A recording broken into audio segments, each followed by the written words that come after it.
I'm Joan Epler. Please join with Dr. Gary Epler, who discovered a new way of life. Today, we're going to talk about how thinking about yourself causes stress. I'm Dr. Gary Epler. The new way of life is being your true self, thinking from the heart with kindness, and from your mind with creativity. Today, we're going to talk about why thinking about yourself causes stress and what to do about it. Let's begin. What are 10 thoughts that mean you're thinking about yourself? Number 1, thinking about your problems. 2, being angry at yourself and negative self-judgment. 3, feeling sorry for yourself. 4, thinking about someone blaming you or criticizing you or complaining about you. Number 5, comparing yourself to others. And number 6 is trying to be someone else, especially the perfect person you've created in your head. Number 7, thinking about getting even, retaliation, or revenge. Number 8, feeling guilty, jealous, or resentful. Number 9, worrying. And number 10, finally, thinking about what other people think of you. Why does thinking about yourself cause stress? This begins thousands of years ago with the words, "Know thyself," carved in granite. Aristotle and Socrates came along and talked about knowing yourself means wisdom, and know who you are in your heart. For 4,000 years, no one knew how to do this. How do you find out who you are? How do you become your true self? Then, new MRI technology was developed that gave us the answer. What's the new MRI? It's called functional MRI and shows the part of the brain where people are thinking from. For example, have a group of people take the functional MRI and give them a simple task. Don't think about yourself. If you do, a red light will go on. What happens? It doesn't take long. After a couple of minutes, people start thinking about their problems, comparing themselves to others, or feeling bad about themselves, triggering that red light. After about 3 weeks, they learn to keep the red light off and stop thinking about themselves. What part of the brain are people thinking from? When people think about themselves, they're thinking from the cingulate region of the brain. This is the primitive crocodile brain. It's for instinctive reactions that will save your life in an emergency. This cingulate brain region is not for thinking about yourself.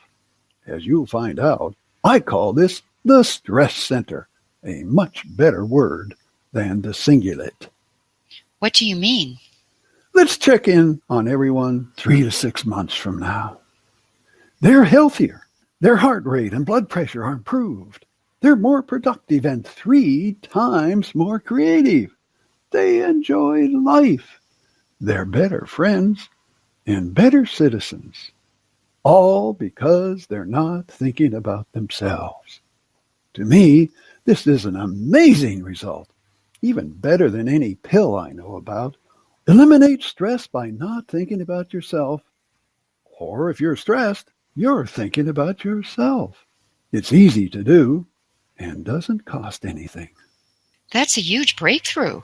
Can you give examples of when you think about yourself? Some are obvious that we've discussed before, such as any time you think about your problems or you're angry with yourself. Other examples may not be so obvious, such as comparing yourself to others or trying to be someone else. This is stressful. Another example, people often try to be like the made-up person in their head that can do everything. Being like this perfect person will never be attained and causes severe stress. Other examples include thinking about getting even or retaliation against another person. This causes a negative feeling and stress. Feeling guilty and being resentful also gives you an unhealthy feeling. Worry is a special consideration because exploring this further will show you that you're thinking about yourself.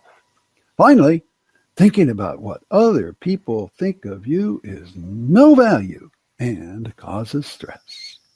Is there thinking that causes stress that people don't even know about? This can be a major issue. You go through the 10 thoughts we've talked about, but if you're still stressed and not thinking about any of these, that means you're still thinking about yourself. You need to find out the cause. Can you give an example? If you're spending more money than you're making, you're going to be stressed because you're going to be forced to make more money or sell your house. The stress is coming from thinking about yourself. You need to find out why you're thinking this way because you can only think from one location at a time. If you're thinking about yourself from that singular stress center, you can't think from the mind with creativity and solving the problem. Trying and fighting to make money causes stress. The key word is trying, as this means you're going to be getting rejection after rejection that leads to feeling sorry for yourself, blame, and always comparing yourself to others. Trying to make money means you'll check emails every 5 minutes, set unrealistic goals, and feel angry when your life savings have an off day. All these thoughts are thinking about yourself in a negative way, leading to severe stress, increased blood pressure, and adverse health outcome. Working and making money by thinking from the heart and from the mind are not stressful. They produce energy. Trying and fighting to make money is stressful. That's a complicated example and difficult to understand. The important lesson is if you're stressed, you need to find out how you're thinking about yourself. Do you have a call to action? This is what I'd like to have people do. First, realize when you're thinking about yourself. Second, instantly change to thinking from the heart with kindness. Say kind to yourself or love and peace. Anything to change thinking about yourself. Third, explore and determine the reason or cause of thinking about yourself and permanently stop this thinking. Strive for zero-level stress. This is a new way of life to live every day filled with high energy, creativity, and enjoyment. This is Joan Epler and Dr. Gary Epler closing this Good Thoughts podcast. Best wishes for good health and a great day.